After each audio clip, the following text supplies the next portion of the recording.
मुरली की तान बज रही हो।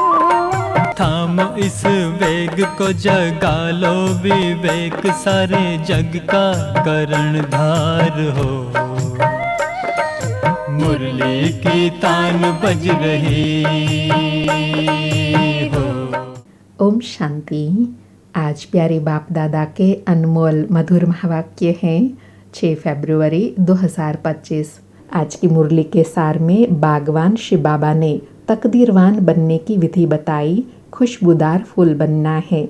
बाबा कहे होशियार माली वह हैं जो स्वयं भी कांटे से फूल बन दूसरों को भी खुशबूदार फूल बनाने की सेवा करे।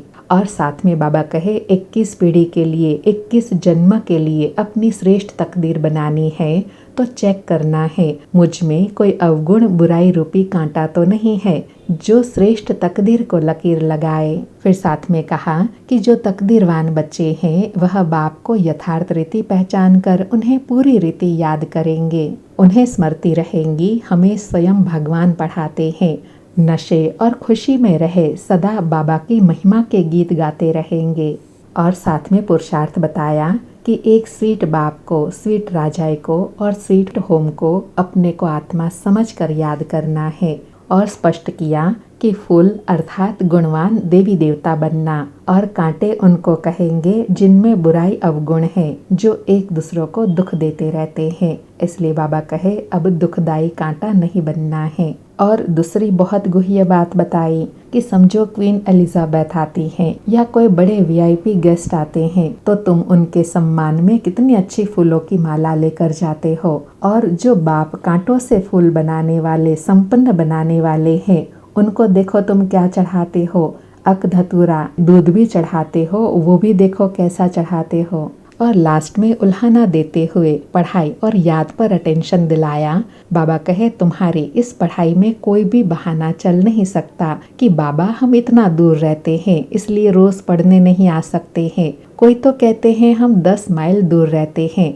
बाबा कहे अरे बाबा की याद में तुम 10 माइल भी पैदल करके आओ तो कभी थकावट नहीं होगी। कितना बड़ा भारी खजाना मिलता है। बाबा कहे तीर्थों पर मनुष्य दर्शन करने पैदल जाते हैं, कितना धक्का खाते हैं।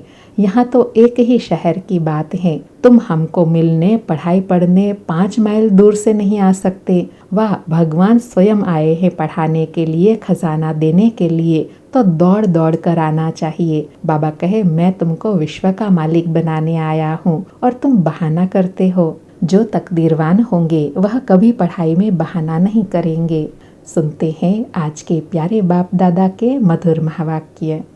आज बाबा कहे मीठे बच्चे, पुरानी दुनिया के कांटों को नई दुनिया के फूल बनाना, पावन बनाना, गुणवान बनाना, यह तुम होशियार मालियों का काम है। आज मुरली से प्रश्न है, संगम युग पर तुम बच्चे कौन सी श्रेष्ठ तकदीर बनाते हो। उत्तर में बाबा कहे कांटे से खुशबूदार फूल बनाना, गुणवान बनाना, यह है सबसे श्रेष्ठ तकदीर। अगर एक भी कोई विकार है तो कांटा है। जब कांटे से फूल बनो तब सतो प्रधान देवी देवता बनो। तुम बच्चे अभी 21 पीढ़ी के लिए अपनी सूर्यवंशी तकदीर बनाने आए हो। आज मुरली में गीत बजा, तकदीर जगाकर आई हूँ, नई दुनिया बसाकर लाई हूँ। ओम शांति। गीत बच्चों ने सुना। यह तो कॉमन गीत है क्योंकि तुम हो माली, बाप है बागवान। अब मालियों को कांटों से फूल बनाना है। यह अक्षर बहुत क्लियर है। भगत आए हैं भगवान के पास। यह सब भक्तियाँ है ना। अब ज्ञान की पढ़ाई पढ़ने बाप के पास आए हैं। इस राजयोग की पढ़ाई से ही नई दुनिया के मालिक बनते हो। तो भक्तियाँ कहती हैं हम तकदीर बनाकर आए हैं, नई दुनिया दिल में सजाकर आए हैं। बाबा भी रोज कहते हैं कि स्वीट होम और स्वीट राजाई को याद करो, आत्मा को याद करना है। हर एक सेंटर पर कांटे से फूल बन रहे हैं, अर्थात अवगुण निकाल गुणवान बन रहे हैं। बाबा कहे फूलों में भी नंबरवार होते हैं ना। शिव के ऊपर फूल चढ़ाते हैं, कोई कैसे फूल चढ़ाते, कोई कैसे। गुलाब के फूल और अक के फूल में रात दिन का फर्क है। यह भी बगीचा है। बाबा एग्जाम्पल देकर समझा रहे हैं कि खास करके शिव की प्रतिमा के ऊपर अनेक प्रकार के फूल चढ़ाते हैं, क्योंकि बाबा के भी वैरायटी बच्चे हैं। यह दुनिया व ब्राह्मण परिवार भी तो भगवान का बगीचा है ना। तो बाबा कहे कोई मोतिये के फूल है, कोई चंपा के, कोई रतनजोत है, कोई अक के भी है। बच्चे जानते हैं हम इस समय सब है कांटे, यह दुनिया ही कांटों का जंगल है। इन्हों को बनाना है नई दुनिया के फूल।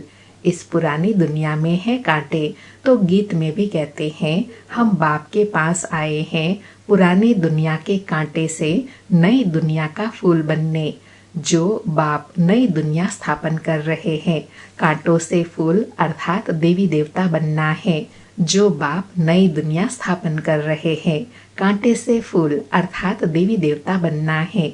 गीत का अर्थ कितना सहज है। हम आए हैं तकदीर जगाने नई दुनिया के लिए। नई दुनिया है सतयुग।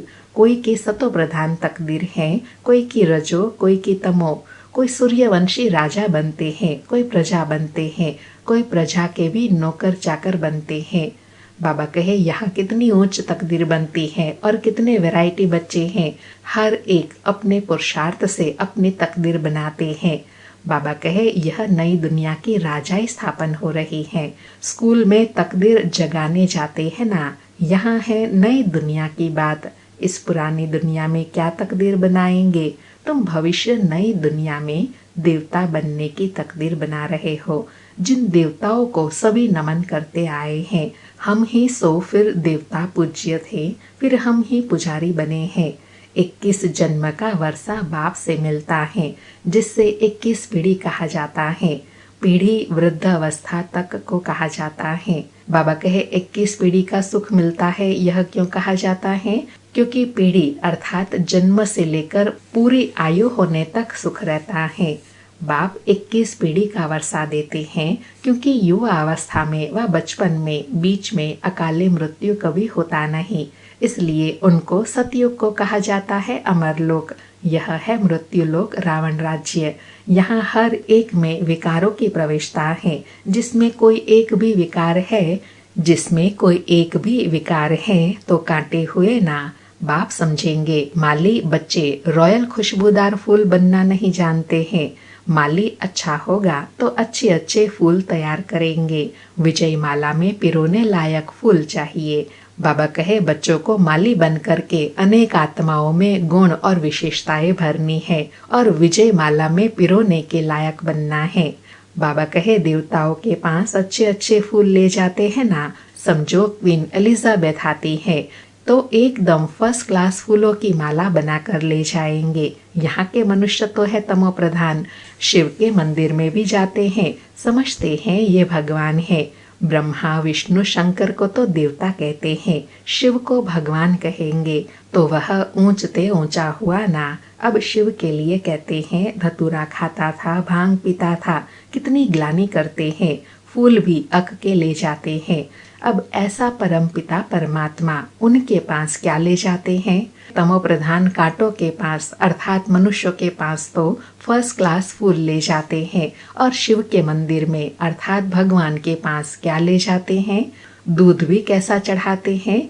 5% दूध, बाकी 95% पानी। भगवान के पास दूध कैसा चढ़ाते हैं? जानते तो कुछ भी नहीं। बाबा ने कितना स्पष्ट करते हुए लॉजिक दिया कि जो भगवान विश्व का मालिक बनाते हैं उनको तो कैसे फूल ले जाते हैं? अक के फूल। और जो दुनिया के मनुष्य थोड़ा बहुत हमको काम करके देते हैं तो उनके लिए कितने अच्छे फूल ले जाते हैं। बाबा कहे दूध जो चीज ले जाते हैं वो भी कैसी, उसमें ओरिजिनल तो कुछ भी रहता नहीं। बाबा कहे अब तुम अच्छी रीति जानते हो, तुम्हारे में भी नंबरवार है। जो अच्छा जानते हैं उनको सेंटर का हेड बनाना चाहिए। सब तो एक जैसे नहीं होते, भल पढ़ाई एक ही है। मनुष्य से देवता बनने की ही एम ऑब्जेक्ट है, परंतु टीचर तो नंबरवार है ना। बाबा कहे विजय माला में आने का मुख्य आधार है पढ़ाई। पढ़ाई तो एक ही होती है, उसमें पास तो नंबरवार होते हैं ना। सारा मदार पढ़ाई पर है। कोई तो विजय माला के 8 दानों में आते हैं, कोई 108 में, कोई 16,108 में। सिजरा बनता है ना। अर्थात बिरादरी व समाज परिवार बनता है ना, जैसे जाड़ का भी सिजरा निकलता है। पहले पहले एक पत्ता, दो पत्ते, फिर बढ़ते जाते हैं। यह भी सृष्टि का झाड़ है। बिरादरी होती है, जैसे कृपलानी बिरादरी आदि आदि। वह सब है हद की बिरादरियाँ। यह है बेहद की बिरादरी। इनका पहले पहले कौन है? बाबा कहे, इस सृष्टि रूपी झाड़ में पहले पहले कौन आते हैं? प्रजापिता ब्रह्मा बाबा। इसलिए उनको कहेंगे ग्रेट ग्रेट ग्रैंडफादर। परंतु यह किसी को पता नहीं है। मनुष्य मात्र जरा भी नहीं जानते कि सृष्टि का रचयिता कौन है। बिल्कुल अहिल्या जैसे पत्थर बुद्धि है। ऐसे जब बन जाते हैं तब ही बाप आते हैं। तुम यहाँ आए हो अहिल्या बुद्धि से पारस बुद्धि बनने, तो नॉलेज भी धारण करनी चाहिए ना। बाप को पहचानना चाहिए और पढ़ाई का ख्याल करना चाहिए। समझो आज आए हैं, कल अचानक शरीर छूट जाता है, तो फिर क्या पद पाएंगे? बाबा कहे, इसलिए बच्चों को पढ़ाई पर अटेंशन देना है कि जो समय मिला है उसको पूरा पूरा सफल करे, पूरी पूरी भगवान से प्राप्ति करे। बाबा कहे, नॉलेज तो कुछ भी उठाई नहीं, कुछ भी सीखे नहीं, तो क्या पद पाएंगे?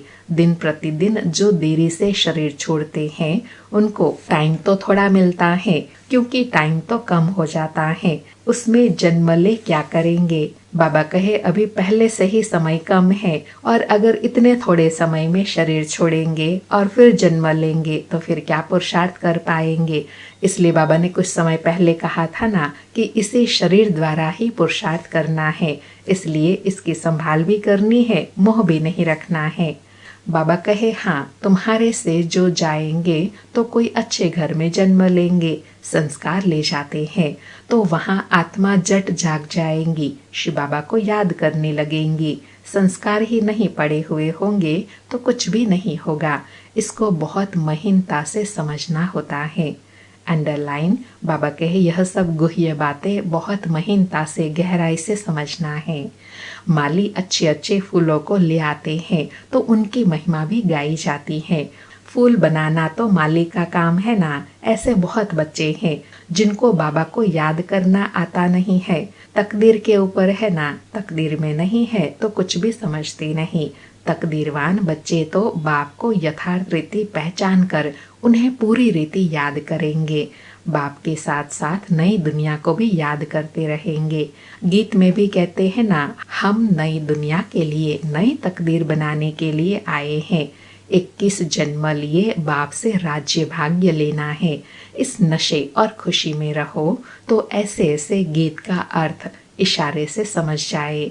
आज बाबा भाग्य की स्मृति दिला रहे हैं कि बच्चों को इतना नशा रहे कि स्वयं भगवान आए हैं हमें नई दुनिया सतयुग का मालिक मनुष्य से देवता बनाने, तो उस नशे और खुशी में रह पुरुषार्थ करना है। बाबा कहे, स्कूल में भी कोई की तकदीर में नहीं होता है तो फेल हो पड़ते हैं। यह तो बहुत बड़ा इम्तहान है। भगवान खुद बैठ पढ़ाते हैं। यह नॉलेज सभी धर्म वालों के लिए है।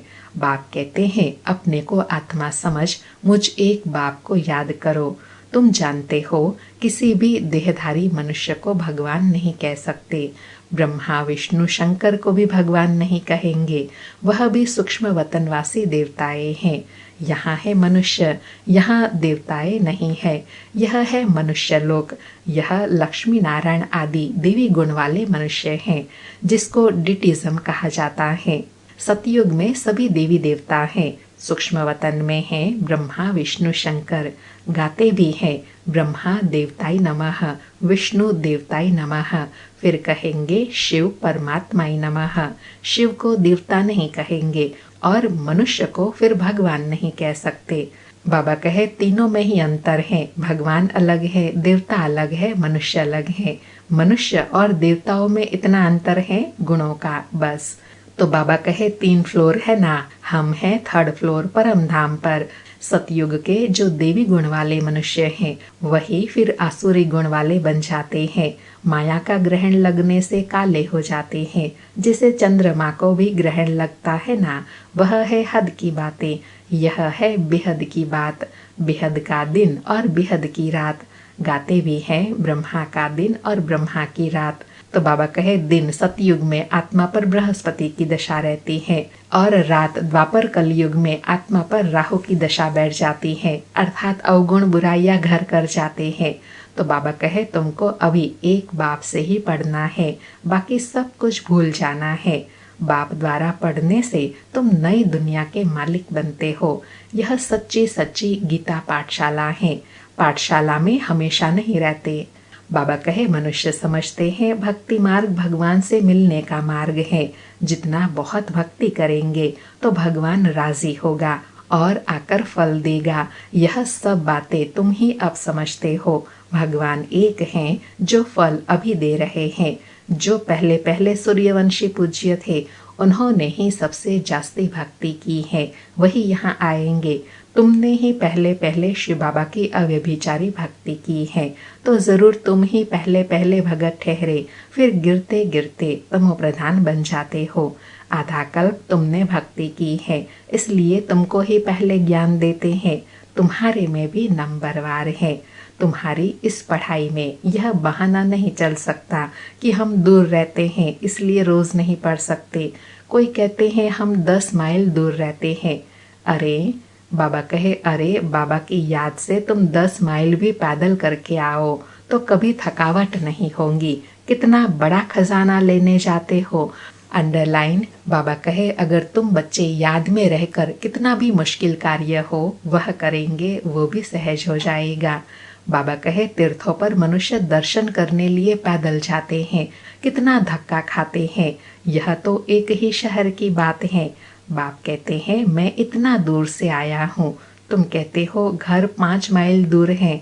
वाह, खजाना लेने के लिए तो दौड़ते आना चाहिए। बाबा उल्हाना देते हुए रमणीक बात बता रहे हैं कि मैं तुम बच्चों के लिए अपना परम धाम छोड़ करके आया हूँ और तुम बच्चे भगवान से खजाना लेने के लिए 5 माइल दूर से आ नहीं सकते हो।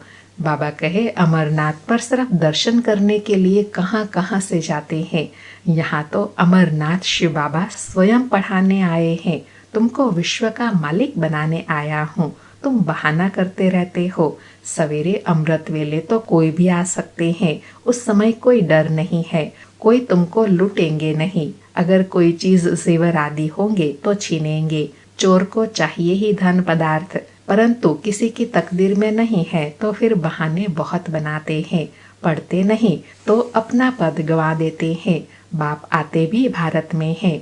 आज बाबा भाग्य की बात कर रहे हैं तो बाबा कहे जिसके भाग्य में होता है वह अच्छा पुरुषार्थ कर लेते हैं, वह बहाना नहीं करते हैं। तकदीर में नहीं है तो फिर बहाने करते हैं। बाबा कहे मैं आता भी भारत में हूँ, भारत को ही स्वर्ग बनाते हैं, सेकंड में जीवन मुक्ति का रास्ता बताते हैं। परंतु कोई पुरुषार्थ भी करे ना, कदम ही नहीं उठाएंगे तो पहुँच कैसे सकेंगे। तुम बच्चे समझते हो कि यह है आत्माओं और परमात्मा का मेला। बाप के पास आए हैं स्वर्ग का वर्षा लेने। नई दुनिया की स्थापना हो रही है। स्थापना पूरी हुई और विनाश शुरू हो जाएगा। यह वही महाभारत की लड़ाई है ना। बाबा कहे यह वही अंत का समय है ना, तब भगवान स्वयं आए हैं। अच्छा, मीठे मीठे सिकिलधे बच्चों प्रति माता पिता बाप दादा का याद प्यार और गुड मॉर्निंग। रूहानी बाप की रूहानी बच्चों को नमस्ते। हम रूहानी बच्चों की रूहानी माता पिता बाप दादा को याद प्यार गुड मॉर्निंग और नमस्ते नमस्ते। सारी मुरली से धारणा के लिए सार हैं। उसमें पहला पॉइंट है बाप जो ज्ञान का खजाना दे रहे हैं उसको लेने के लिए दौड़ दौड़ कर आना है। इसमें किसी भी प्रकार का बहाना नहीं देना है। बाप की याद में 10 माइल भी पैदल चलने से थकावट नहीं होगी। दूसरा पॉइंट है विजय माला में आने का आधार पढ़ाई है। पढ़ाई पर पूरा ध्यान देना है। कांटों को फूल बनाने की सेवा करनी है। स्वीट होम और स्वीट राजाई को याद करना है। आज प्यारे सतगुरु बाबा का वरदान है संगम युग के महत्व को जान, एक का अनगिनत बार रिटर्न प्राप्त करने वाले सर्व प्राप्ति संपन्न भव। संगम युग के महत्व को जान, एक का अनगिनत बार रिटर्न प्राप्त करने वाले सर्व प्राप्ति संपन्न भव। स्पष्टीकरण है। संगम युग पर बाप दादा का वायदा है, 1-2 लाख लो। जैसे सर्वश्रेष्ठ समय, सर्वश्रेष्ठ जन्म, सर्वश्रेष्ठ टाइटल इस समय के हैं, वैसे सर्व प्राप्तियों का अनुभव अभी ही होता है। अभी एक का सिर्फ लाख गुना नहीं मिलता, लेकिन जब चाहो, जैसे चाहो, जो चाहो, बाप सर्वेंट रूप में बांधे हुए हैं। एक का अनगिनत बार रिटर्न मिल जाता है, क्योंकि वर्तमान समय दाता ही आपका है। जब बीज आपके हाथ में है तो बीज द्वारा जो चाहो वह सेकंड में लेकर सर्व प्राप्तियों से संपन्न बन सकते हो। बाबा कहे तुम बच्चे संगम पर तो सर्व प्राप्ति संपन्न बन जाते हो, क्योंकि तुमने भाग्य विधाता भगवान को ही, बीज को ही अपना बना लिया। जो सर्व प्राप्तियों की खान स्वयं भगवान परमात्मा है, उनको अपना बना लिया, तो अब और क्या चाहिए। आज का स्लोगन है, कैसी भी परिस्थिति हो, परिस्थिति चली जाए लेकिन खुशी नहीं जाए। कैसी भी परिस्थिति हो, परिस्थिति चली जाए लेकिन खुशी नहीं जाए। आज के अव्यक्त इशारे हैं, एकांत प्रिय बनो, एकता और एकाग्रता को अपनाओ। आज बाबा ने अभ्यास बताया कि एकता और एकाग्रता यह दोनों श्रेष्ठ भुजाएं हैं कार्य करने के सफलता की। एकाग्रता अर्थात सदा निर्व्यर्थ संकल्प, निर्विकल्प। जहाँ एकता और एकाग्रता है, वहाँ सफलता गले का हार है। वरदाता को एक शब्द प्यारा है, एक व्रता, एक बल, एक भरोसा, साथ साथ एक मत, न मन मत, न परमत, एक रस, न और कोई व्यक्ति, न वैभव का रस। ऐसे ही एकता, एकांत प्रिय। आज बाबा ने सफलता मूर्त बनने के लिए कहा, एकता और एकाग्रता। एकाग्रता क्या है? कोई भी व्यर्थ संकल्प नहीं, निर्विकल्प। एक बाप दूसरा ना कोई, तो हर कार्य में सफलता हुई पड़ी है। अच्छा, ओम शांति। शुक्रिया बाबा, शुक्रिया।